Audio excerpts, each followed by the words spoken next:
Welcome back to Pedal PV, a project of the Palos Verdes Library District Local History Center to bring community history out to you during these pandemic times. Now, growing up in the desert Southwest, it was always the train whistles in the middle of the night that I used to love. But when we moved to California, it became the foghorns.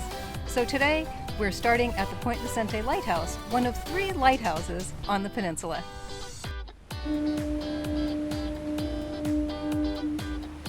Now, the sound of a foghorn almost doomed this lighthouse project. The Palos Verdes Syndicate, the group that started the modern peninsula development in 1913, said the horns and sirens would make homes less desirable. Well, after land condemnation proceedings by the federal government and $100,000, but well short of what the syndicate wanted, the Point Vicente Lighthouse finally opened in 1926. Original plans by the Superintendent of Lighthouses were rejected by the Palos Verdes Homes Association, the group managing peninsula development then. They wanted structures with Californian architecture, low-profile tile roofs and plaster exteriors to match the architectural style for the overall peninsula development.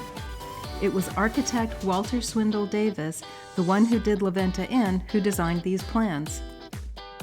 As we head to Lighthouse number 2, make a quick pit stop at PV Drive South and Pepper Tree for a look over the cliffs at Portuguese Bend. It was here that Portuguese whalers, hence the name Portuguese Bend, ran one of the most active whaling stations along the California coast. Whales were brought to shore and the fat was rendered in large kettles like this one. The Portuguese Bend Club entrance has a plaque dedicated to the whaling station. Now on to Lighthouse number 2. Take a right on Western and take it till it dead ends at White Point Nature Preserve. Why the dead end? Another landslide site that we'll get to later, I promise. After walking through the preserve and back on Paseo del Mar, it's a straight shot to Point Fermin Park. This charming lighthouse was put into service in 1874. The lantern room and the residence are all in one building. The architecture here is great too. This stick style was popular in the 1860s and 1870s. The gabled roof, exposed rafter ends, and the crossing brackets on the porch and balcony are all distinctive of this style. A radar dome, referred to as the chicken coop, was built onto the tower in the 1940s as part of the peninsula's military defenses, but it was taken down in 1974. Now let's head over to Cabrillo Beach to see our last lighthouse, Los Angeles Harbor Light.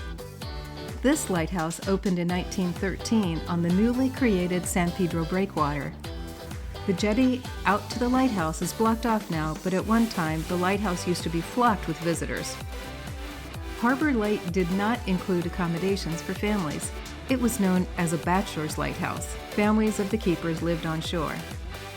There is a unique southeasterly tilt to this lighthouse that one lighthouse keeper said was caused by a particularly violent storm.